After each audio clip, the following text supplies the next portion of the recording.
Hello, everybody. My name is Michael Buchanan, and today I'll be talking about Chapter 7 Leadership, a Communication Perspective. And today is Chapter 7. We're talking about teams and groups and how they're successful and the components that go into a successful group. I'm also going to go into the things that happen when groups aren't successful. So I guess it kind of starts out with the evolution of a group and how it actually just comes together. And a group always has these qualities of a common purpose or goal. And of course, we're in our group because we're all trying to solve the same problem or do the same presentation. And for me, as a person that's come together, this semester I've been in a lot of groups and I've been with a lot of people, and I say that I've had better groups than others. And the thing is, I've got so used to working in groups now that I'm always striving to reach that goal. I'm more of a task-oriented person. I like to get to know the people around me, but the other component of a group is the interdependence, the mutual influence, the ongoing communication. So the interdependence, if I'm not doing my job, it hinders the group. It slows us down, and it doesn't help having no one else is motivated to carry on and maybe take on the load, or one person's just going to take on the load and do it all themselves. And I think that is a thing that's common, but people really need to depend on each other with success. And the grade will be lower if you work in a group, or the project won't get completed if you're in a workplace. Mutual influence. So it says, not only do group members depend on each other, they influence each other through giving ideas, challenging opinions, listening, agreeing, and so on.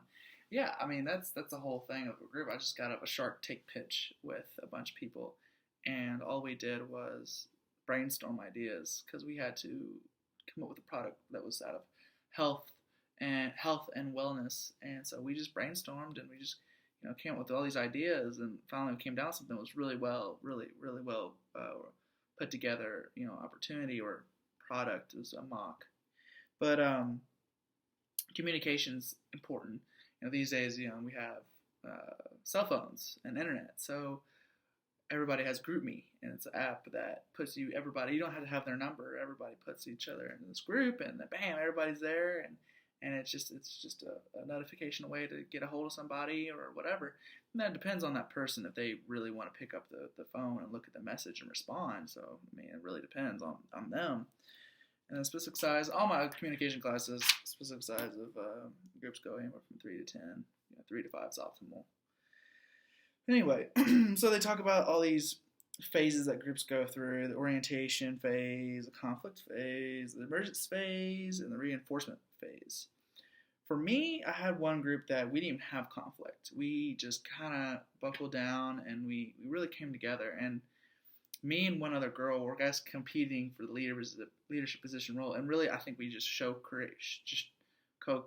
co-shared it, and really I just kind of handed it up to her because thank God for once. And I like being a leader, I do, but I mean it was nice for someone to actually want to take the initiative as well. We never had any conflict. We enjoyed each other's time. I got to know each of them individually, and I think we all really became friends. We had one kid that was very introverted. He still is very introverted, and we just, let him be. We didn't, pull information out of him because he's a kid that doesn't like to talk. That's okay. He did what he was have to do to the fullest capacity. We love him. He's a great guy. But as far as our orientation phase, we really didn't have one. I had another group where we had a little bit of a conflict phase. So just nobody was really communicating, and I was getting frustrated because we were trying to figure out a place we could meet because we had to pull something together to have a meeting with the CEO, right? And that was the project, and just people at first weren't very responsive, and they didn't care, and that's understandable, but I was patient, and it all worked out. The emergence phase, for both of these groups, we really buckled together and got the task completed. We didn't really have any issues on who was doing what or who was having slack or anything like that. It really wasn't like that at all. And then the reinforcement phase, like I said, one group were really good friends. The other group, not really so much. One girl was kind of ugh. But the other group I have, we were really good friends. And we all still talk in our group, man, which is probably the first time in my life that I've ever wanted to talk to people in that group, man, which is kind of funny. But you know, being a leader is difficult, and getting groups to work together is difficult. But I think that as long as it's just trial and error for me. The more I've done it, the better I feel like I've gotten. I've had good groups, I've had bad groups, but in the end, we've all been able to pull together and do what we needed to do. And I hope you guys enjoyed listening to me today. Enjoy your day.